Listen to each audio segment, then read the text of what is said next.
When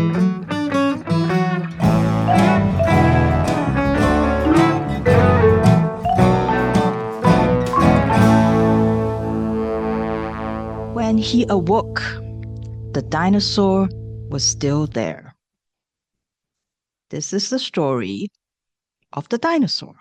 Not an excerpt, not the first line, but the entire short story called The Dinosaur by Guatemalan writer Augusto Monterroso.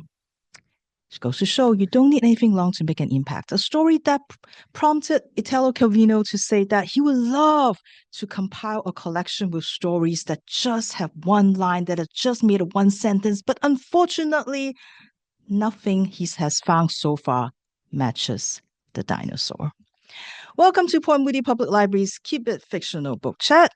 Last week, we celebrated Asian Heritage Month, and this week we have another May celebration for you, which, as you may have guessed from the intro, it is Short Story Month. It is my selfish topic for the year. We each got one of those, because I know that my love for short stories is not shared among the people here today, and that's okay. You're wrong, but that's okay.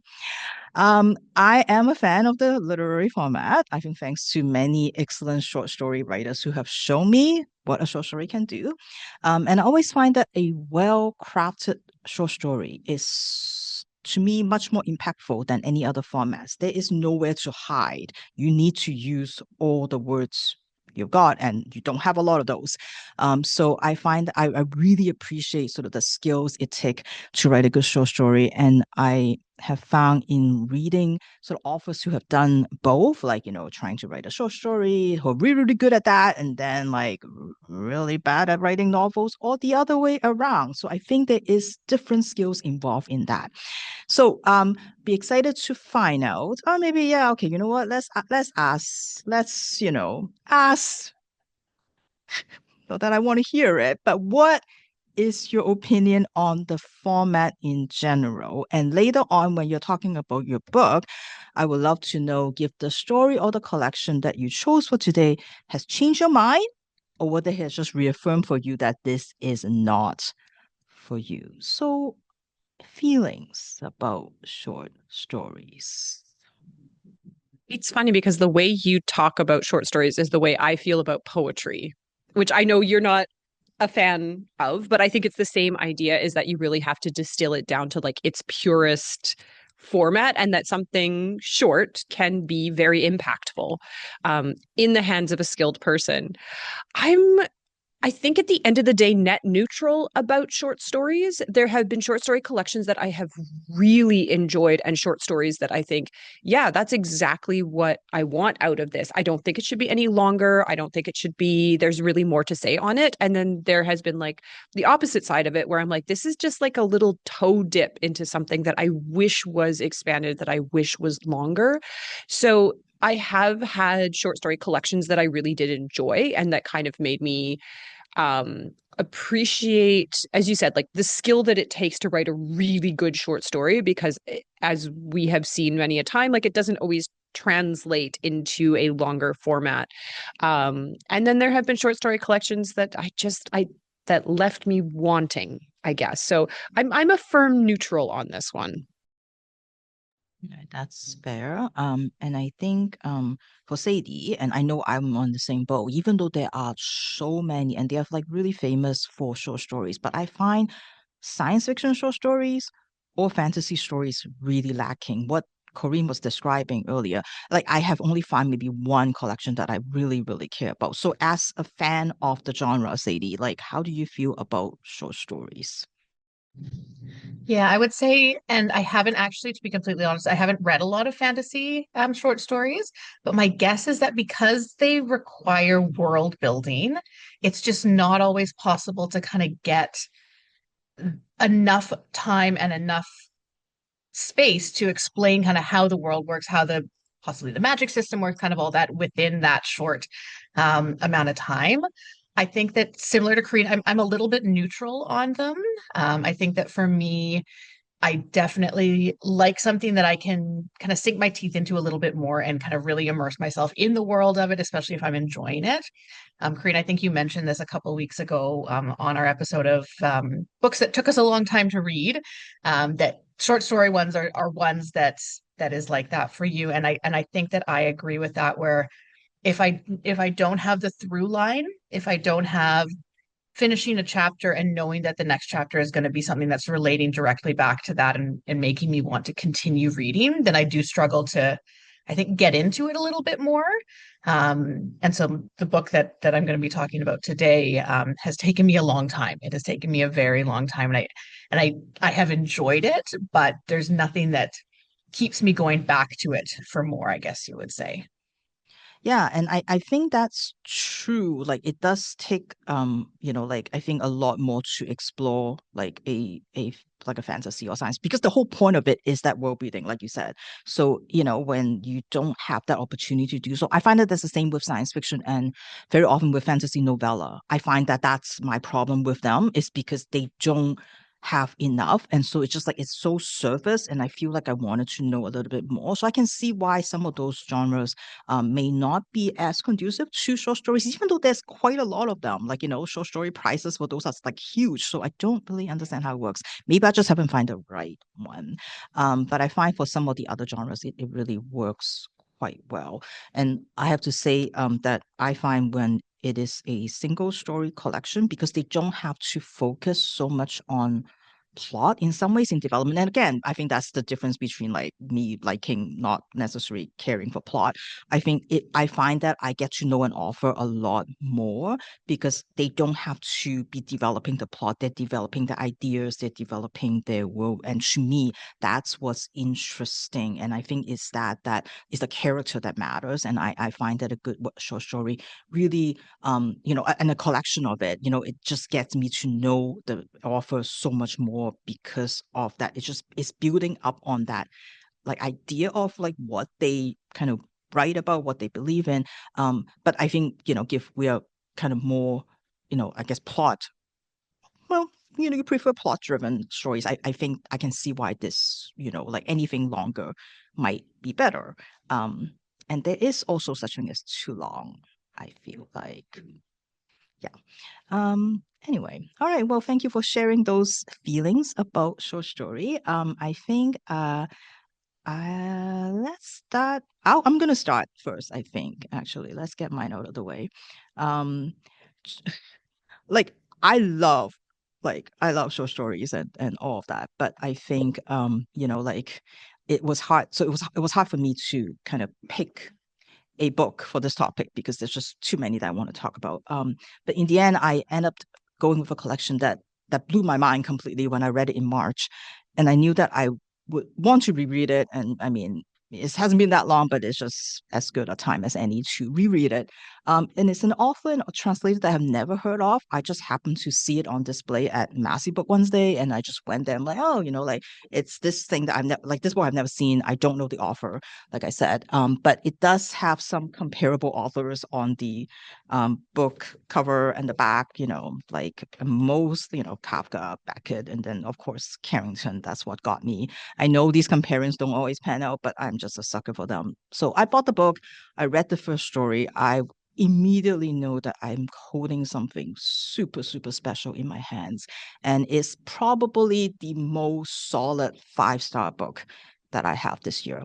So the collection is called Panics, and it is by Barbara Molinard, and it is translated from French into English by Emma Ramadan. And I also picked this one, and that's why I kind of wanted to go first too, because it's a bit of a heavier collection. May is also Mental Health Awareness Month, and so I wanted to pick something that sort of also fits that theme. So content warning for many mental health struggles in this book, and so please do skip ahead if you wish. So Penix is the only book by the author that is published. And even though she wrote a tremendous amount, and in fact, she felt compelled to write and write and write and write constantly. However, everything that she wrote, she tore it up right away. maybe more accurately, she said that it's the other, the enemy that tear them up into 4 neat pieces, and then they burn them. So this collection only came about because her husband and also her mentor slash writer, Marguerite Duras, basically just urged her to like, please just hand over these pages. And so they kind of rescued them. And so this was published in 1969. The translator, Emma Ramadan, when she was working on a book by Duras, when she came across the name of Barbara Molinard. And she's never heard of her before. And so, but it was very clear that Duras thinks very, very highly of this author. So she tried to find the book, but it's out of print, it's nowhere to be found until she manages to get a copy through the library, because libraries are amazing like that. So, same thing, she read the first story and she immediately knew that this is a book she must pitch to her publisher to get her to translate it, to let her translate and publish it. And she felt that this is one of those books that really, like, it, there's books that you feel like it complete a part of you, and that's how she felt when she read this book. And she very, very much wants to bring this to more readers. And so thanks to all these people, we have a chance to read this collection. So I'm going to talk about some of the stories. I think, as you mentioned before, it's kind of hard to talk about a short story collection. And I'm going to give a warning now. I'm going to spoil the first story ending here because, again, if what I've said so far intrigued you, you might want to skip ahead so you can experience the story yourself. But I am going to provide spoiler because I don't know if there are any words that I could use to describe the kinds of story that Molinard wrote. And I think providing the ending and just telling you about it, I think it might make it a little bit easier to see. So the first story in this collection, which is my favorite, is called The Plane from Santa Rosa. And it starts with a woman trying to find out when the plane is going to arrive. She tried to confirm and reconfirm, much to the annoyance of the employees, that the plane from Santa Rosa is indeed scheduled to land at 7:50 that night. And it's such an important occasion, she really doesn't want to get the time wrong. So that's why she keep asking. She also want to make sure that she look her best to mark the importance of this occasion. So she spends the rest of her day going from store to store, trying to find the right clothes to wear. But nothing seems right, just nothing works. And again, the employees are just like, she's not going to buy anything because she's not satisfied with anything. So finally, it's getting close to the time. So she went home, she got changed, and she commuted to the airport. And when she arrived, she can see there are other people there already waiting for the plane, waiting for the same plane to arrive. She could just feel the excitement. There's like such an anticipation in the air. And then the doors start opening and the passengers start coming through. And she can see all around her, people are hugging, people are kissing, people are like just reuniting with the families, with the friends, or like meeting new people. And there was just such joy there. And after a while, people start to leave. And then she realized that she's the only one left. And she knows that it's time to go. And on her way home, she thought about her day, that she's glad she found something to do for the whole day.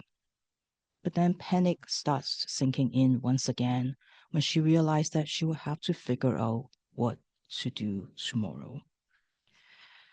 Um, that's the kind of story that Barbara Molinard does. Again, talking about sort of the perfect short story that gives you in a few pages all you need to know about the character and what they're going through. And then it delivers that ending that despite how I felt like emptied out once I read that story, but despite of that, it's the perfect ending. There's no other way that this story could end. And that's how I think a great short story, what it does is that it gives you, it's just, you don't need any more, like as Corinne said, you don't need any more words to this is all you need. And that's, I would say, all her stories are like that. And they all talk about sort of that struggles that she has with her mental health and all the characters that is in the story. There's one called The Headless Man, and that describes a woman sitting on a bench every day just watching people go by. And sometimes she sees them kind of transforming into these monstrous animals right in front of her. And one day, a headless man sat next to her. And for a few days, she meets the same headless man, and they didn't talk. They didn't say anything to each other at first. But after a few days, they started talking. And the woman says that she's been trying to catch a train, but she always seems to miss it. And so this headless man offers to help. Another story called The Cage is about a man and a woman meeting each other, feeling that they have finally find someone that they can connect with. And it's evident that there's so much joy between the two of them. Even the owner of the cafe that they visit every day tries to delay their departure every night by offering them just one more drink because so that they can stay behind because he also wants to feel that joy. And one day, the man Pierre decides to visit the zoo, and Bertha is not really sure whether she wants to do that or not. She's not looking forward to this stuff because she never liked seeing animals in cages, but she went anyway because of Pierre. And when they were there, they were looking at different animals. And when they finally got to the boa constrictor, Pierre suddenly has this vision of Bertha caressing this snake. And he couldn't get that out of his head. And then every single Sunday, he insists on going back to the zoo to stare at the boa constrictor. And Berta doesn't know what to do with that. Another story called The Father's Apartment about a woman who has been trying to make a ladder for like months. One day, a young man came to her and said that, my father has decided that you get the apartment, but the apartment is way up on the skyscraper. So if you need to reach it, you need to build a ladder. And since that encounter, that's what she's been doing, just every day, like trying to make this ladder and build another step, another step, another step. And often she will want to give up because she doesn't think that there's a point to this.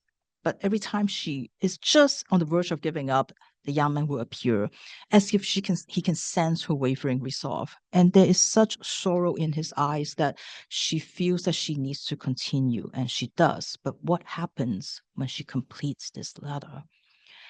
Another story called The Taxi about a woman who finds herself stuck in a cab with a driver who drives erratically, a driver who seems intent to run everything down and hit everything. And she's sitting at the back.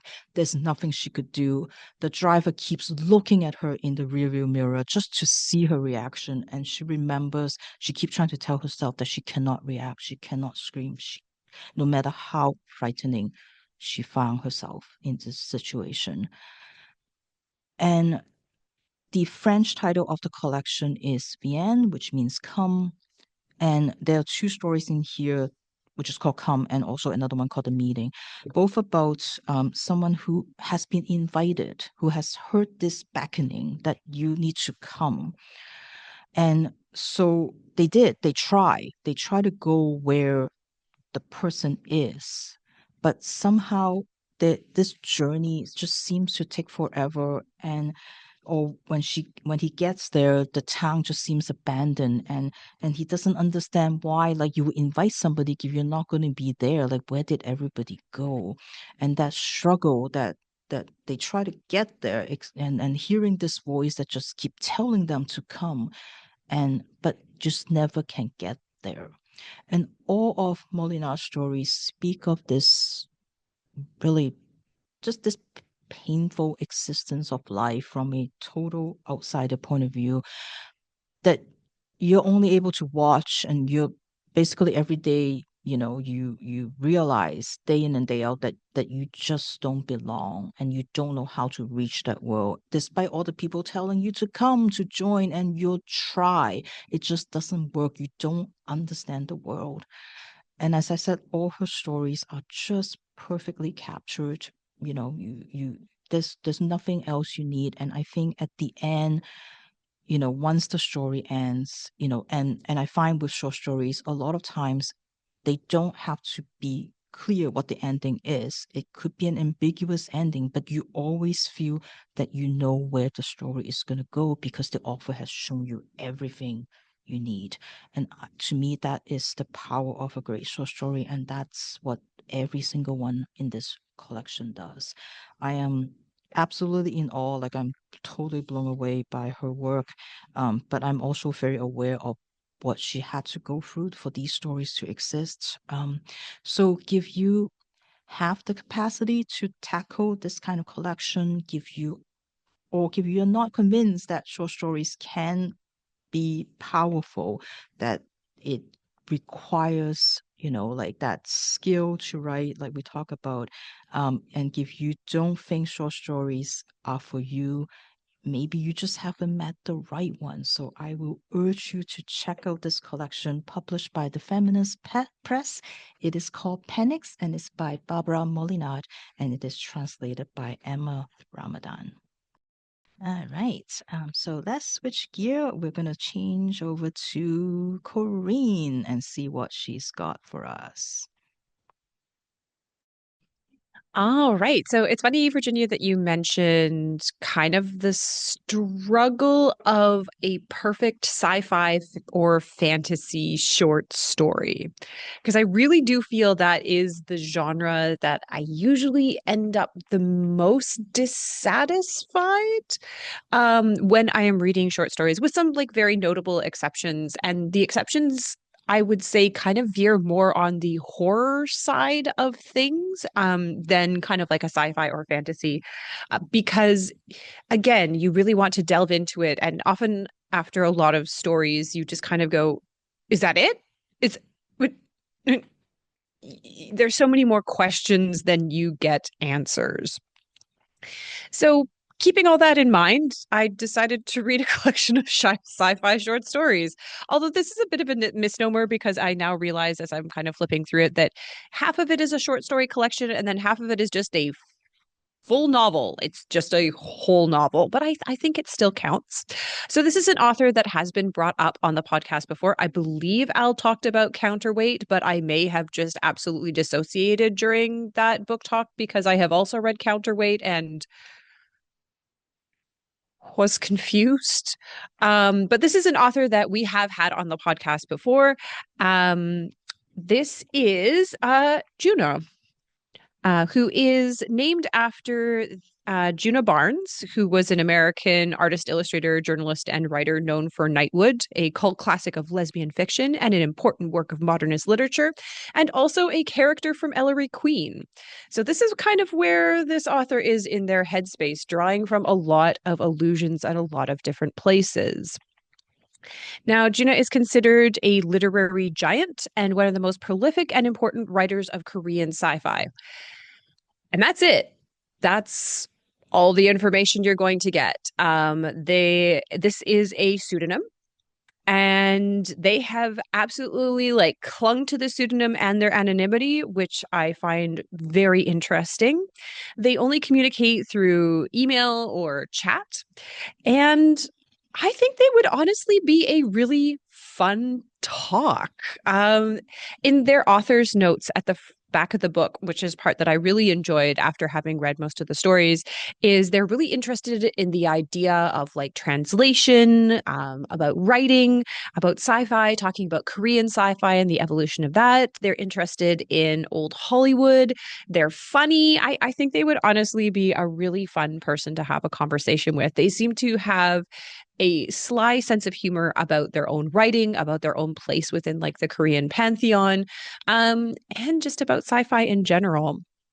So this collection of short story plus novel feels a bit disjointed, and that's kind of on purpose. This was never meant to be a cohesive collection of short stories, but rather it is kind of a collection of their writing that has been translated by Adrian Thieret and published by Kaya Press as a way of an introduction of this author into the English-speaking markets. Now, their other book, Counterweight, translated by Anton Her, came out last year, I feel. Maybe Time is a Construct. Not this year, came out. And so this is a collection of their short stories that they have been kind of publishing since 1997. And you do kind of get a little bit of whiplash going from one story to the other. There are kind of through lines throughout it, which I think are just things that the author is interested in. For example, allusions to old Hollywood. There is definitely a sci-fi element, I would say, in most of them. again, they're quite funny and they're all really disturbing. I have never been like so aware of my body being just like a flesh sack as I have while reading their stuff. One of the short stories, Pentagon, which I think has a lot of in common with Counterweight, starts with the line, "Corpses are just clumps of rotting protein." Yeah, I'm going to be perfectly frank. This is not for me. I don't know why I thought it was for me, but it's definitely not for me. It's one of those things where I could definitely appreciate the skill of it and just be like, everything about this is hard for me to read. Some of the standouts in the collection for me were The Rabbit Hole, which is an extremely short story. I would say no more than 10 pages about what at the beginning you think is a child who discovers a secret passageway under their bed that rumbles like a digestive system running on 42-minute, 24-hour second cycle. And it's furry. And the child finds this tunnel underneath their bed. I know, Sadie, you're doing a shaky head, and it gets worse. And their looked after mother, who we slowly discover is not a mother. And the child is also not a child. It's like a pet child and has been a pet child for 34 years being taken care of. Holograms, maybe? Alien holograms? For no reason that they can discern. Yep. So that haunted me. As I was talking with Virginia earlier, this is a very long book, and I had read this one when it kind of first came out, and then I had to return it to the library. But that story stuck with me because you don't get any answers. There's no answers for you. Good luck trying to find them. The other one that I really enjoyed actually wasn't a sci-fi story. It was Memoir of a Chosun Bride, which is about a young lady in the Joseon era who is kind of married off after her scholar father dies to a large family where her father-in-law is also a revered scholar. She's married off to a young man in the family who has a developmental disability, but because she has no prospects or no hope, they think that this is a good fate for her. She's kind of shoved aside to the women's quarters and lives a fairly easy life. However, when the father-in-law dies, things change. During the period of mourning, all of his sons go out to the grave to stand and pay their respects to him. And as they're all gathered in the courtyard eating, there's a knock on the door. And who should it be? Father-in-law's back, baby, but not the same as he was. What follows is a very, very bloody vampire story, which honestly, would have made a really great movie. And that's the thing. With these short stories, like they write like an action movie. Like Nicolas Cage could be involved in any of these things. Like they just feel really cinematic in their conception. And sometimes because it feels like you're watching a little movie in your head, you don't really get it. The characters are not important here. They're who cares?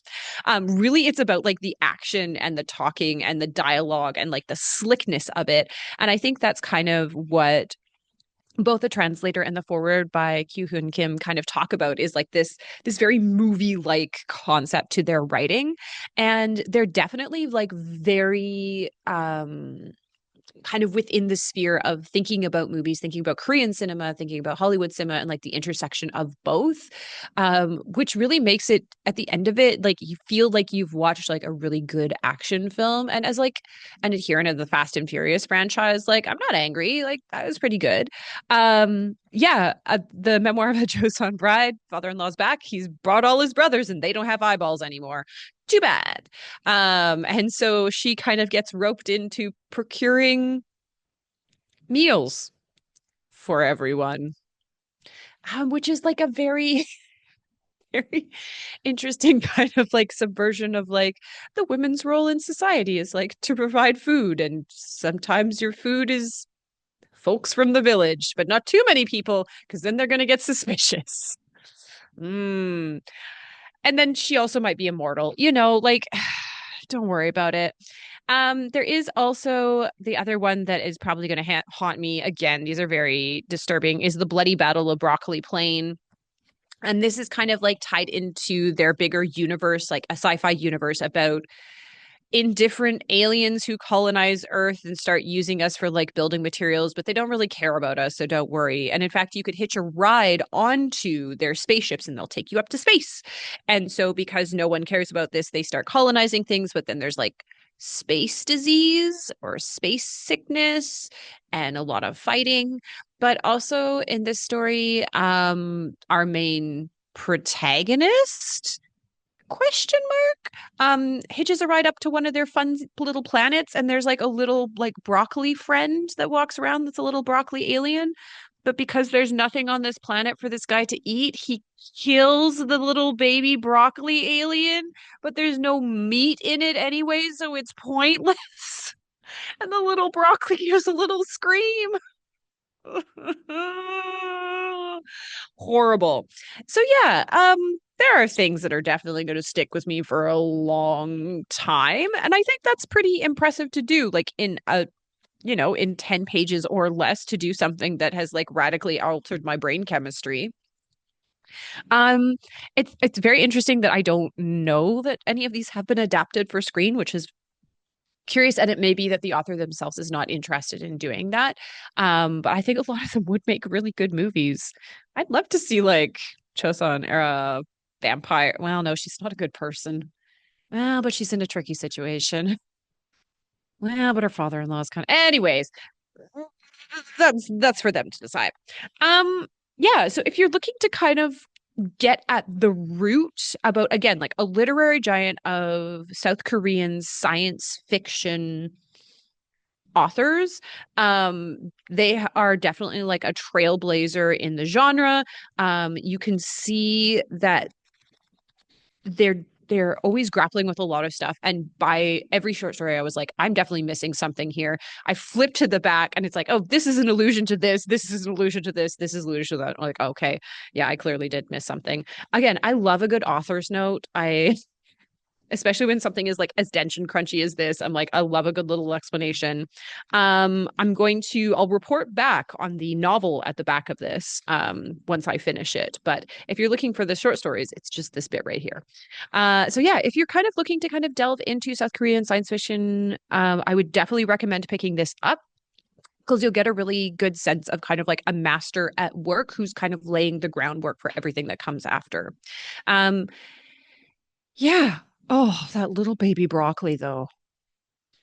Oh, horrible. Horrible. I read all of that except I haven't got to the broccoli one yet. So now I have to go back and read it again because yeah, there definitely some images in there. Oh yeah, have to borrow that again from the library because it's a long book, like you said. But yeah.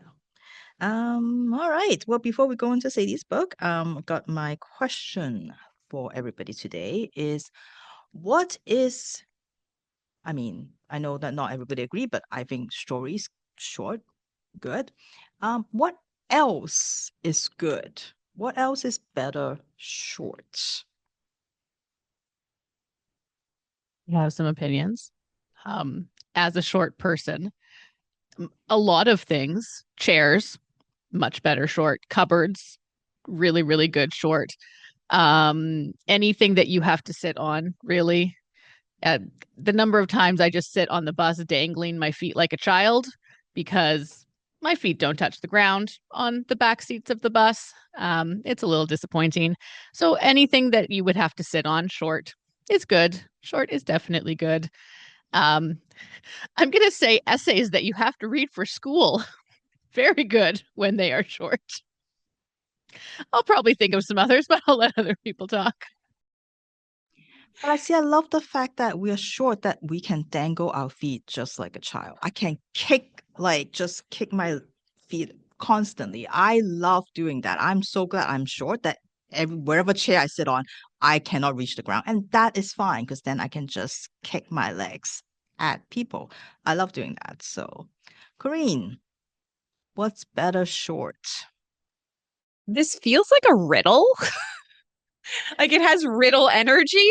I'm gonna say meetings. Love a short meeting. Love a short meeting. Love like a really tight agenda where someone's just like da da da da da, and then you can just spend the rest of the time chatting. But just yeah, short meeting. Oh, I texted my husband. I'm like, what is better short? And his first answer was surgery, which shorter the better. Not wrong. And then he said car because it's easy to park a car if it is short. Because I would never want to drive a huge car. So like, a hatchback, excellent. I know I can work that car. So yeah, so stuff like that. I don't know.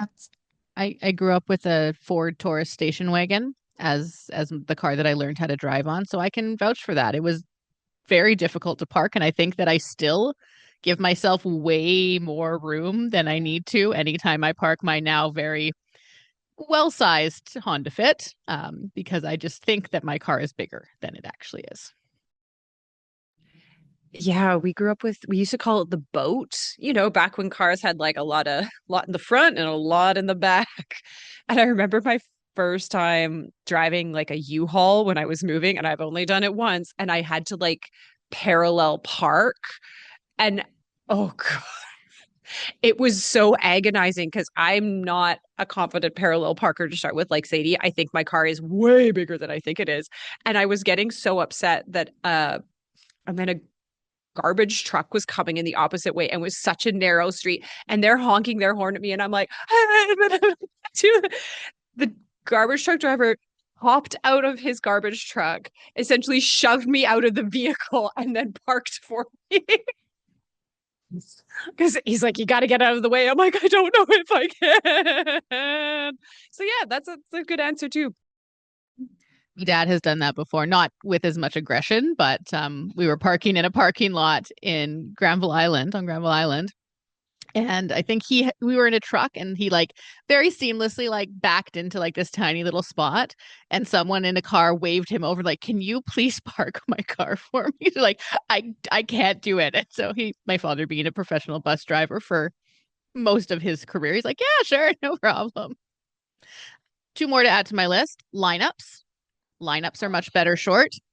And jungle gyms, because when my child gets stuck on top of them, I can't get her down.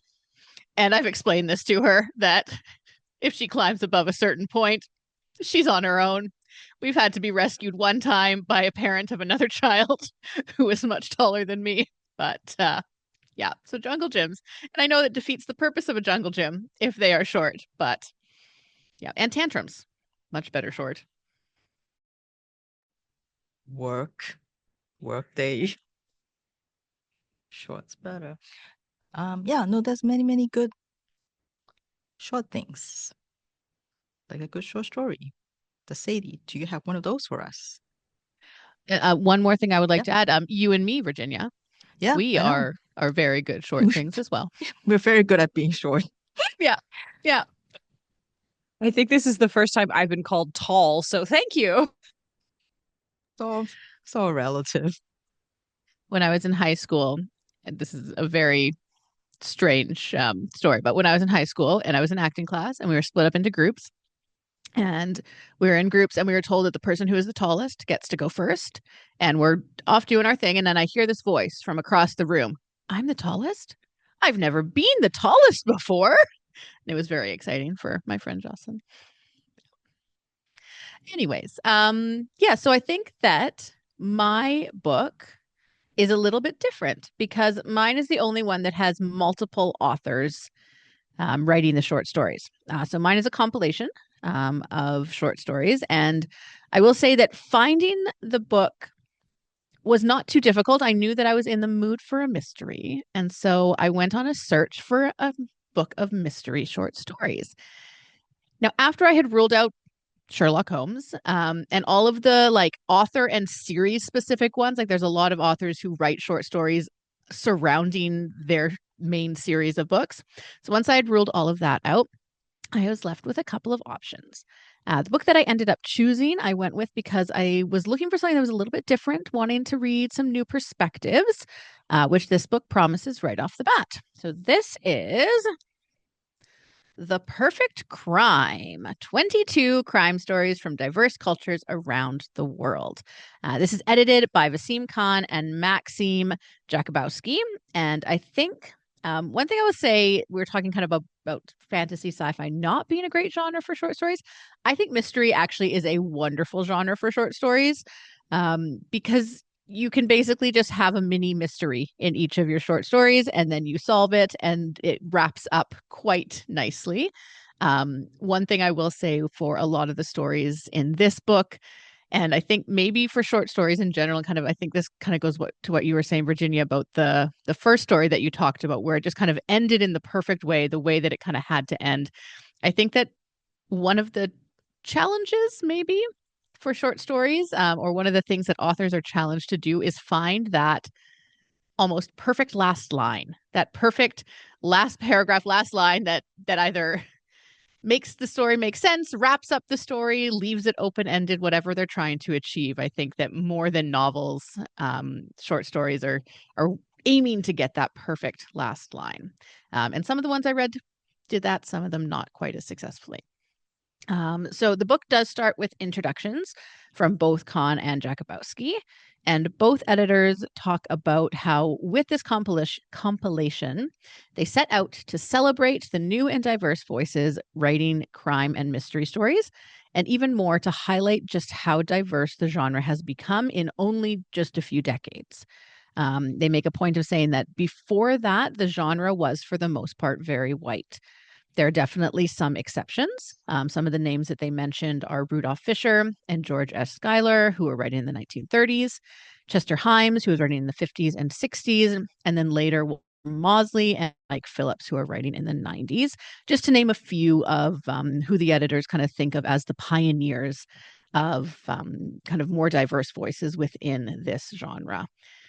However, that being said, the majority of crime books that were being written were by white authors, not always telling white stories, which is problematic in its own right, but also just telling very white stories. And so in this volume, Khan and Jakubowski wanted to gather together writings from a variety of cultural and ethnic backgrounds.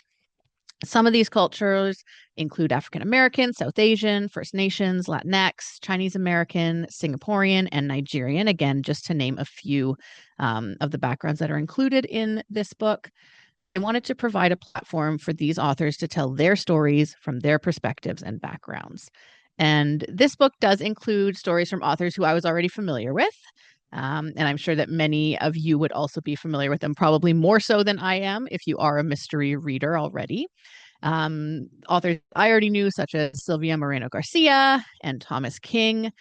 There's also many, many authors who are brand new to me. Full disclosure, I did not finish this book. I did not finish all of the stories, as over the last few weeks or months, my daughter has decided that sleep is optional and going to bed before 10 p.m. is discouraged. And so my reading time has unfortunately disappeared to nothing.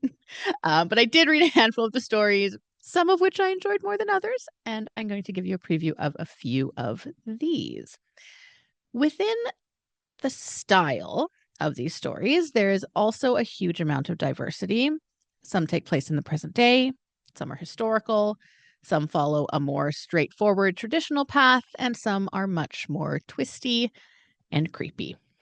There's representation of classic Agatha Christie-esque murder mysteries, Darth Gothic mysteries, high-action thrillers, CSI-style serial killer stories, psychological thrillers, and everything in between.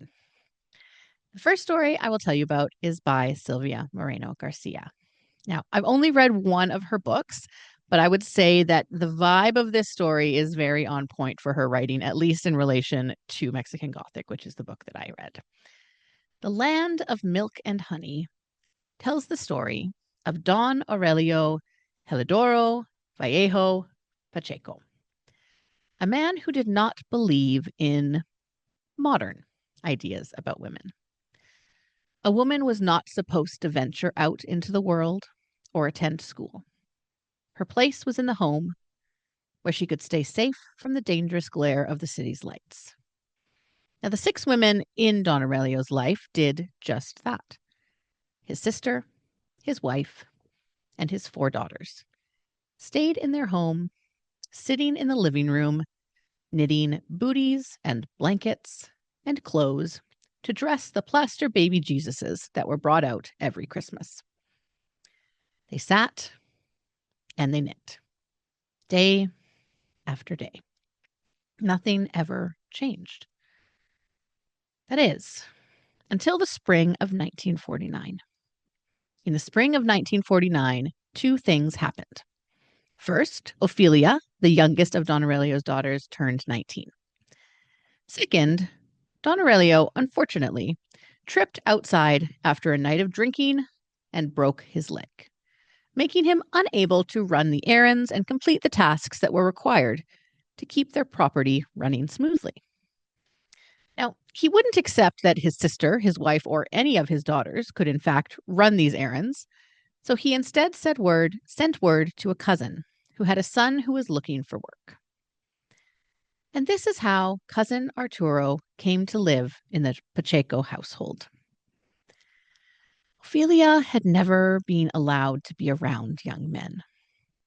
And so watching Arturo with his strong arms and full lips was quite a new experience for her. As spring turned to summer, Ophelia found herself watching Arturo more and more. And by the middle of summer, the 2 were meeting in Arturo's room most nights. Arturo would buy her things, magazines, stockings, perfume, things that her father would never let her have. And he'd whisper in her ear plans of them leaving, of them running away together, creating their own life somewhere else. By October, the 2 of them were taking money from her father's safe to fund their escape. But all Ophelia had ever known was this decrepit, falling down house and her knitting. Arturo could be the answer to all of her problems, but he could also be a threat to everything she has ever known. And as their date of departure nears, Ophelia's desperation starts making her question everything. And the rat poison in the cupboard is looking more and more appealing by the day. This story is very atmospheric. It is dark. It is creepy. It is gothic. As I said, it is very true to what I understand to be Moreno Garcia's style.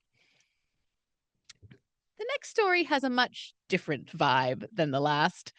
I think that this is actually one of my favorite stories that I have read so far. It's called Sundown, and it's by Sheena Kamal. And it starts at a small town gas station somewhere in Washington state. Nora has been driving from Vancouver with vague plans of driving straight through to Mexico, though she's not committing to anything yet. When she pulls her old Toyota Corolla into the gas station parking lot, she's almost immediately waylaid by a black man who looks to be maybe 5 years older than her. After Nora gets her dog to stop barking, she asks the man what he wants. All he gives her is a warning. Don't stay here tonight. It's not safe for people with skin like his or skin like Nora's. Just get back in the car and keep on driving. Nora thanks him for his warning, but she really needs to pee. And so she slips inside the gas station and asks the attendant for the bathroom code, which she just saw a perky white woman, soccer mom type, emerging from in a candy pink sweatsuit. When she's immediately told by the attendant that the bathroom is out of order, Nora starts to understand more what the man in the parking lot was talking about. Now, Nora's not willing to risk her own safety over a bathroom. So she pays for her gas, leaves, and resigns herself to the fact that she will probably have to pull over and pee in the woods at some point. On her way out of town, Nora sees a young woman walking along the side of the road, heading back into the town. She knows that she has to stop. The woman, or girl really, looks to be Latina and is probably about as welcome in that town after dark as Nora would have been. She eventually agrees to get into Nora's car and introduces herself as Raquel. When Nora asks her where she's going, she tells her that her friend is trapped and she needs to go to the police.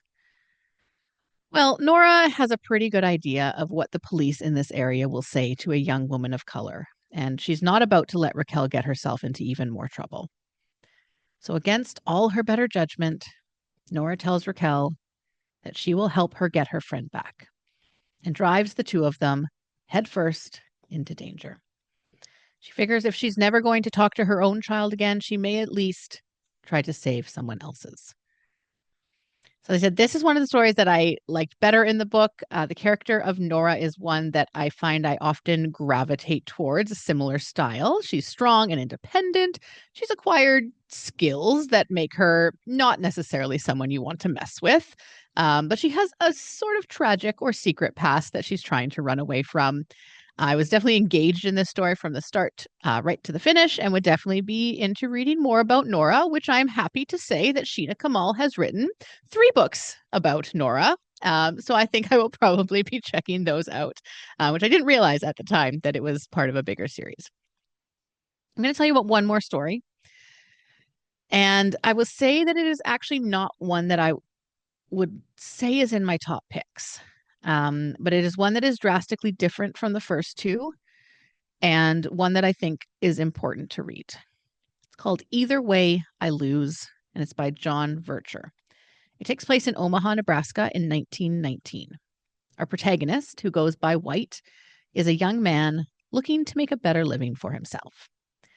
This is how he has found himself in the office of Billy Nesselhouse, right hand to pick-handle Dennison, top players in the underground world of gambling, drinking, and prostitution. White has started to earn a reputation for himself, one that gets you noticed by men like Nesselhouse, gets you noticed, and if you're lucky, or not, depending on how you look at it, gets you employed.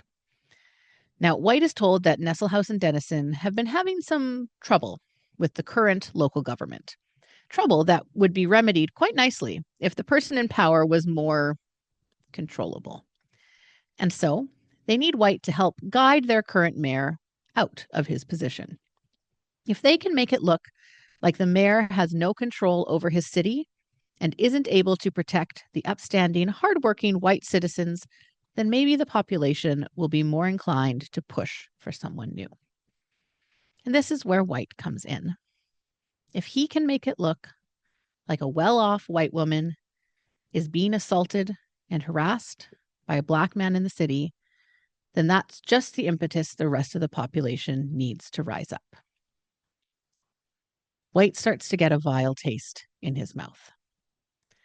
It gets worse, and it feels like a pit has opened in his stomach when Nesselhouse hands him a can of shoe polish. And it becomes clear what he is being asked to do.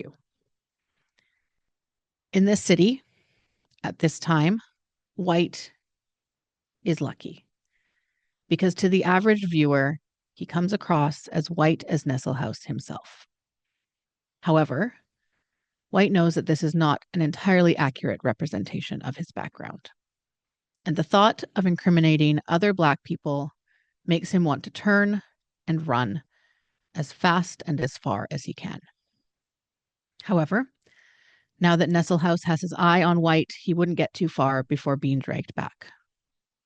So to save his own skin, White does what he has to do.